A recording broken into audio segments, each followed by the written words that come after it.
سلام تماشابینان گرامی، خلاصه خبرهای مهم 8 ماه تاجیکستان و منطقه را از پایگاه خبری بامداد برایتان پیشکش میکنیم. شروع میکنیم از یک نگاه کوتاه به سرخط خبر مهم روز در این برنامه. سالگرد سرکوب خونین اعتراضها در ولایت مختار کوهستان بدخشان. پرونده خورشید فاضلوف را به دادگاه پنجکین سپردند. حمله جوابی اوکراین، از آن چرا میتوان انتظار داشت؟ بازداشت پسر کلانی اسلام کریموف در روسیه.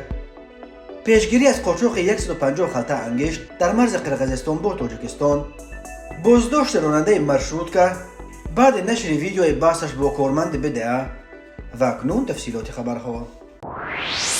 پرونده ژورنالیست مستقل خورشید فاضلوف را برای بررسی به دادگاه محلی زدستش شهر پنجکین فرستادند. در این باره روز 8 ماه سال 2023 دلفروز صمدوف وکیل مدافع روزنامه‌نگار به رادیوی آزادی خبر داد که آغاز یافتن مرافعه هنوز معلوم نیست. دلفروز صمدوف قبلا خبر داده بود که به ضد نفر تحت حمایتش بر اساس یک بند کودکس جنایتی تاجیکستان ماده 307 علاوه 3 قسم 2 کودکس جنایتی یا همکاری با حزب و حرکت‌های فعالیتشان در تاجیکستان ممنوع اعلام شده است. به او بر اساس این بند قانون از 5 تا 8 سال زندان تهدید می‌کند. خود خورشید فاضلوف عضویت در همه سازمان‌های ممنوع را رد کرده گفته است که او را مجبور کردند ضد خود گواهی دهد و خود را گناهکار حسابد. نزدیکان خورشید فاضلوف هم باور دارند که او بیگناه است و انتظار بررسی عادلانه پروندهش از سوی دادگاهند. نزدیکان روزنامه‌نگار با طلب تحقیق عادلانه پرونده او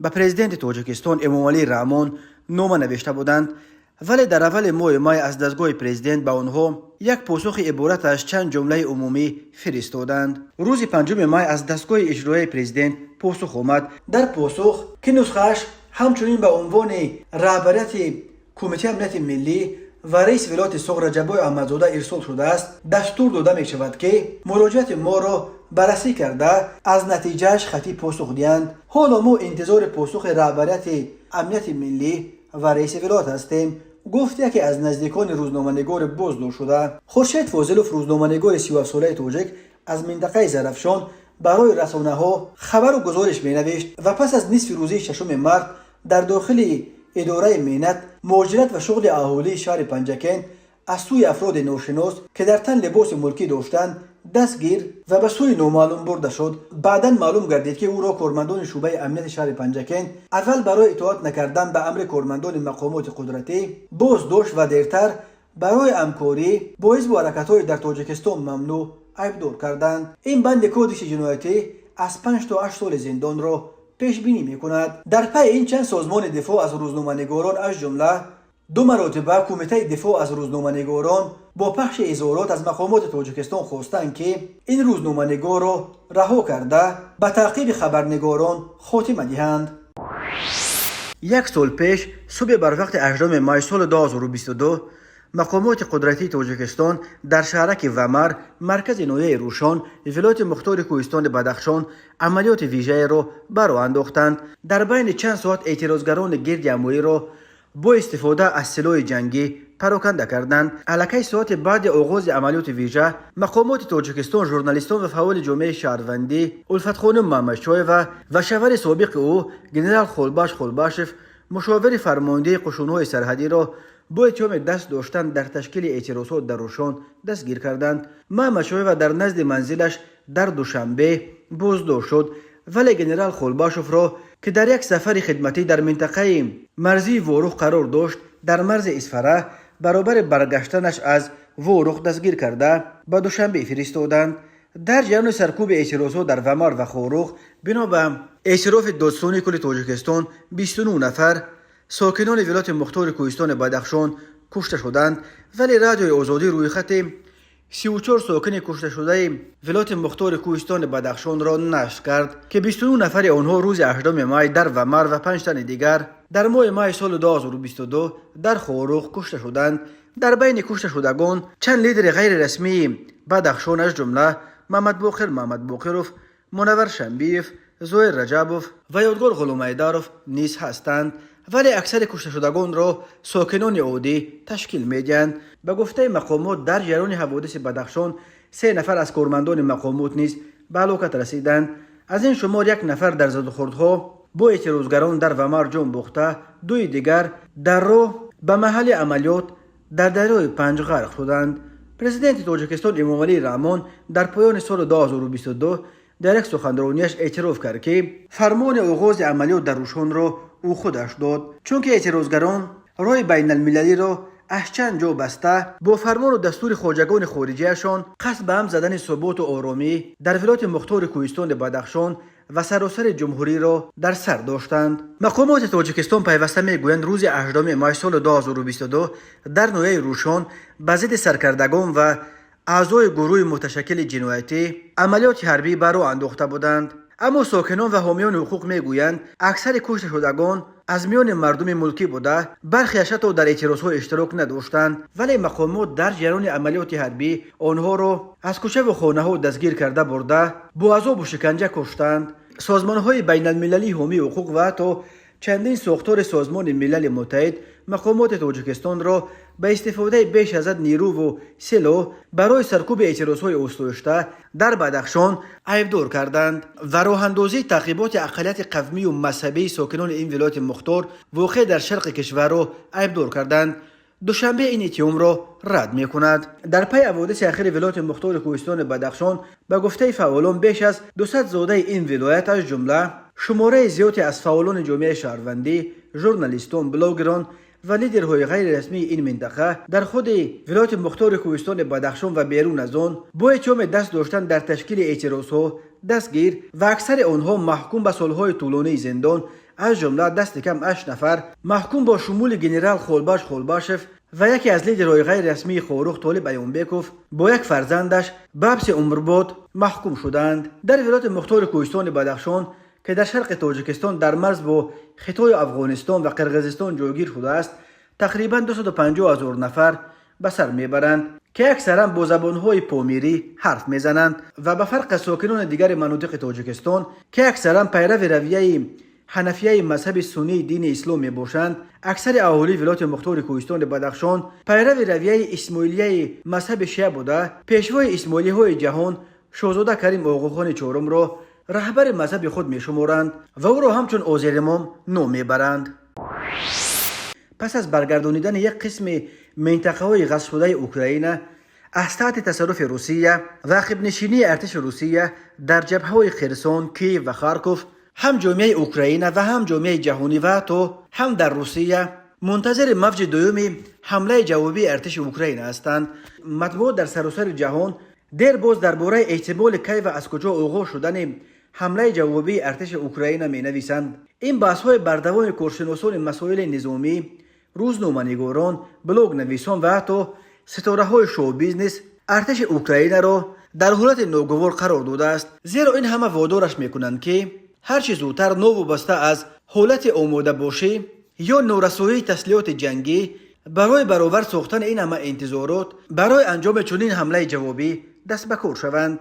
اخیراً در این مورد پرزیدنت اوکراین ولادیمیر زلنسکی هنگام مصاحبه با BBC گفت که ارتش اوکراین از جهت روانی، انگیزه و جمع و بست جزء و تام‌ها برای آغاز حمله های جوابی آماده است، ولی از جهت تامینات تکنیکی کمی به وقت نیاز دارد. اما سوال اساسی اون است که واقعا ارتش اوکراین دست به حمله جوابی میزند و یا نه، و یا شاید همه این گپ و گذار در مورد حمله جوابی یک معرکه گمراه کنی جنرال های روس باشد. به هر حال علاقه نیروهای روسیه که دیر باز در خط جبهه پیشروی های نظررسی نداشتند و با استفاده از فصل زمستان هم نتوانستند به غصب شهرهای نو در اوکراین نایل شوند، ناامید شده با ترس منتظر آمد حمله جوابی ارتش اوکراین میمونند. پژوهشگاه تحقیق جنگ اخیراً نوشت که ارتش روسیه در فصل زمستان به یگان هدف گذاشته رهبرت خود نرسیده مجبور حالت دفاع را گرفته است. کارشناسان برای نظرند که علاقه بعضی از نشانه ها در ارتش اوکراین دلالت به آمادگی جدی به یک عملیات جنگی گسترده می کنند، ولی آنها پیشگویی کرده نمی توانند که این عملیات به صورت یک حمله گسترده جوابی صورت می گیرد و یا به صورت چند عملیات پراکنده در خط اول جبهه جنگ. ولی آنها می گویند که به هر حال عملیات جوابی ارتش اوکراین یک امر واقعی است و به زودی باید راهاندازی شود، ولی در برابر این اکثریت کارشناسان نظامی بر آن عقیده‌اند که حمله های جوابی اوکراین نه به طور یک حمله گسترده بلکه با انجام دادن چندین حمله های کوچک در جبهه های مختلف عملی کرده می شود که دشمن را در غفلت می گذارد. این گونه پیش بردن عملیات جنگی ارتش روسیه را سرگرم همه خط جبهه نموده قوه‌های روسیه را در طول جبهه ها به طور جداگانه و پریشانی نگاه می دارد. زمانی که نیروهای روس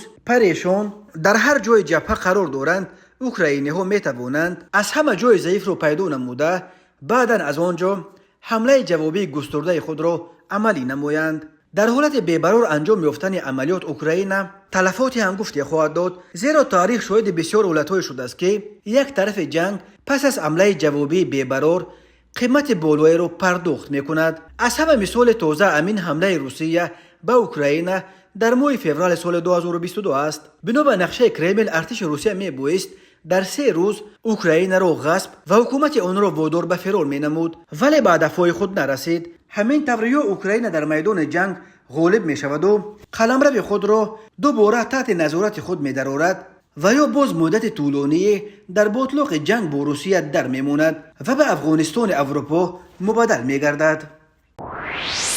تماشابینان عزیز، یادآور می شویم خلاصه مهمترین اخبار تاجیکستان را از پایگاه خبری بامداد تماشا دارید. برنامه را ادامه می دهیم.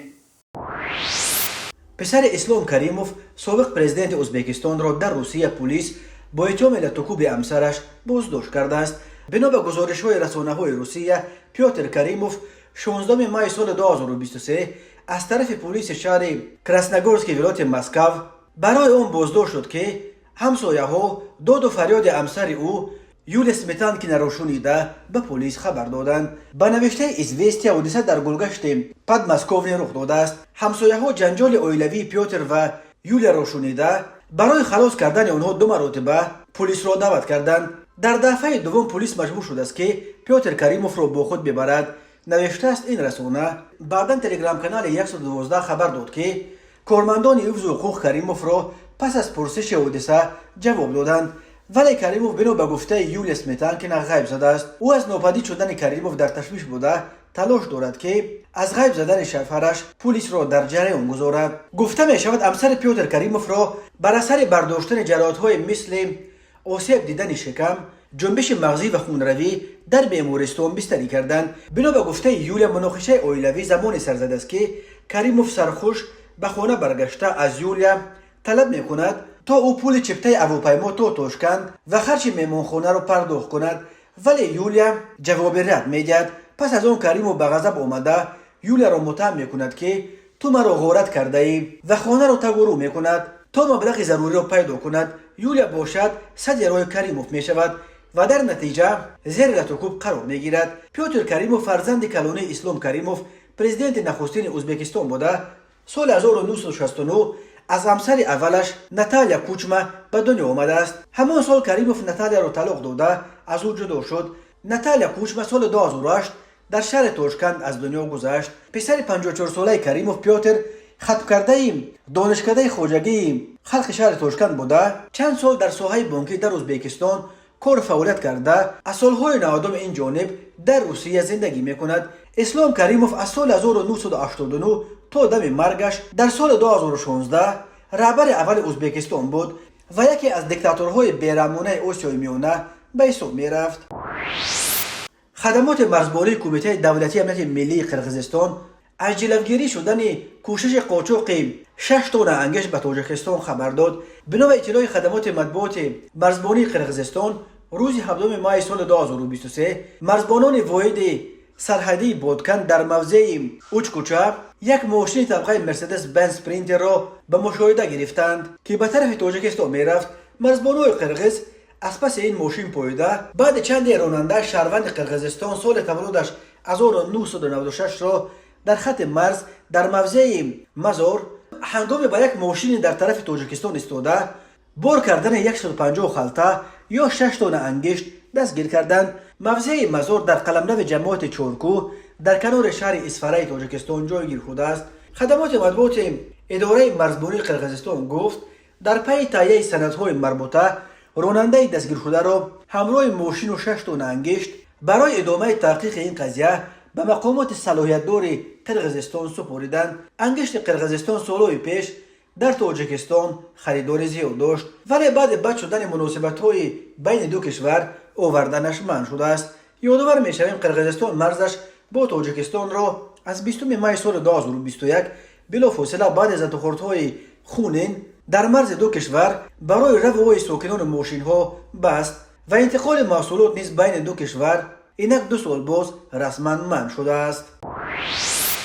ریاست کارهای داخلی شهر دوشنبه روز 17 می سال 2023 از بازداشت راننده میکرواتوبوس مسافربری خبر داد که اخیراً ویدیوی بحثش با کارمند بازرسی دولتی اتومبیلی در اینترنت نشر شد. در ویدیو دیده میشد که راننده کارمند بدیه را به او ابدار میکند که از بس که به او پول کم داده است او به یگان اساس میخواهد راننده را جزا بدهد. خود این راننده و نزدیکانش برای شرح ماجرا دسترس نیستند، اما مرکز مطبوعات ملی پایتخت تاجیکستان قضیه را به گونه دیگر شرح میدهد و خود راننده را به اطاعت نکردن به کارمند بدیه ابدار میکند. بنا به اطلاع میلیسیا در جریان سنجش نوار در اینترنت نشر شده معین کرده شد که حادثه مذکور صحنه 3 ماه سال جاری در محله گلبوته در نزد مرکز سودای 7 اختر رخ داده است. راننده اتومبیل تمغه مرسدس پرینتر رقم قید دولتیش 1232 شهروند گلوف نجیبالله سال تولدش 1990 استقامت کننده شهر وحدت دهه فرشتی که در خط سیر رقم 52 کار فعالیت میکند اتومبیل خود را در بالای خط پیاده گذر توقف نموده به گرفتن مسافران مشغول شده تنبشوی دیگر واسطه‌های نقلیات را به میان آورده است. کارمند بازرسی به این قاعده ویرانکنی راننده ایراد گرفته حجت‌های رانندگیش را طلب نموده است، اما راننده گلوف نجیبالله به طلب قانونی کارمند ملی اطاعت نکرده دغلانه رفتار نموده از پیشنهاد حجت‌های رانندگی سرکشی نموده است. همزمان نام برده در نزد دیگر شهروندان و مسافران داخل اتومبیل با صدای بلند به اغواانگیزی دست زده مانع فعالیت کارمند بازرسی شده اتومبیل خود را گذاشته رفته است گفته می شود در اطلاع میلیسیا. اما در ویدیو دیده می شود که راننده کارمند بدیه را به تماجوی ابدار می کند و می گوید از بس که پول طلب کرده کارمند بدیه را نداد او برقصدانه پروتکلش کرد. در نتیجه بر اساس اطلاع رسمی وابسته به توقف نادرست نسبت شهروند گلوف نجیبالله طبق طلبات ماده 324 کودکس حقوق ویرانکنی ماموری جمهوری تاجیکستان پروتکل ماموری ترتیب داده شده ماشین او را توسط نقلیات ایواکواتور به جریمه آوردند. همزمان برای اطاعت نکردن به طلبات قانونی کارمند میلیسیا نسبت شهروند گلوف نجیبالله طبق طلبات ماده 479 کودکس حقوق ویرانکنی ماموری جمهوری تاجیکستان پروتکل ماموری ترتیب داده شده برای چاره‌جویی به دادگاه ارسال کرده شده است. برای توقف نادرست به او جریمه ولی برای اطاعت نکردن تا 15 شبانه روز حبس ماموری تهدید میکند. رانندگان بسیار وقت از رفتار غیر قانونی و تماجوی کارمندان بدیه شکایت میکنند. این نهاد یکی از فسادزده‌ترین نهادهای دولتی تاجیکستان دانسته می شود و چندین سال باز مسئله اصلاحات کلیه‌اش در جامعه دامن زده می شود. شام 16 ماه سال 2023 تخمینا ساعت 29:00 راننده اتومبیل تمغه فولکسواگن توران سلطان فرهاد سال تولدش 1984 ساکن شهر خوجند هنگام حرکت با کوچه حاجی شهر خوجند به خطری حرکت راه را تامین کردن نتوانسته دوچرخران نابالغ فیض‌الله نصراللهویچ سال تولدش 2010 ساکن شهر خوجند را پخش نموده است. در نتیجه نابالغ فیض‌اللهویچ جراحت‌های جسمانی برداشته در بیمارخانه به هلاکت رسیده است. از روی این حادثه تحقیقات ادامه دارد. به شعبه وزارت کارهای داخلی در ناحیه یووان عریضه مرد 46 ساله ساکن ناحیه مذکور وارد گردیده است که ماه ایول سال 2022 شخصان نامعلوم با روی پنهانی وارد منزل استقامتی شده از آنجا یک عدد کردن تراکتورش را دزدیده از جای حادثه غیب زدند. ضرر رسانده شده 5500 سومانی را تشکیل می‌دهد. هنگام گذراندن چاره‌بینی اپراتیوی جستجویی از جانب کارمندان میلیسیا مرد 33 ساله ساکن امین نویه همچون گمانبر در صادر نمودن جنایت دزدی دستگیر کرده شد. این چنین به شعبه وزارت کارهای داخلی 2 در نوع فردوسی با عریضه مرد 33 ساله ساکن نویه مذکور مراجعت نموده است که 4 ماه سال 2023 در کوچه مشفقی شهر دوشنبه شخصان نامعلوم با روی پنهانی اجای به فرزند نابالغ 13 سالش یک عدد تلفن موبیلی را دزدیده از جای حادثه غیب زدند. ضرر رسانی شده 2800 سومانی را تشکیل می‌دهد. هنگام گذراندن چاره‌بینی‌های اپراتیوی جستجویی از جانب کارمندان میلیسیا، جوان 18 ساله ساکن پایتخت با گمان صادر نمودن جنایت دزدی دستگیر کرده شد. همین طریق ضمن برگزار نمودن چاره‌بینی‌های اپراتیوی جستجویی از جانب کارمندان میلیسیا، جوان 18 ساله ساکن نویه رودکی همچون گمانبر در صادر نمودن جنایت دزدی دستگیر کرده شد. نام برده 14 ماه سال 2023 تخمین ساعت 01:00 دقیقه با روی پنهانی وارد منزل استقامتی مرد 47 ساله ساکن نویه مذکور وارد گردیده از آنجا یک سر چاروای کلان شاخدار را دزدیده از جای حادثه غیب شده است. ضرری رسانیده شده 5000 سومانی را تشکیل می‌دهد. باید بین حادثه تفتیشاتی ادامه دارد.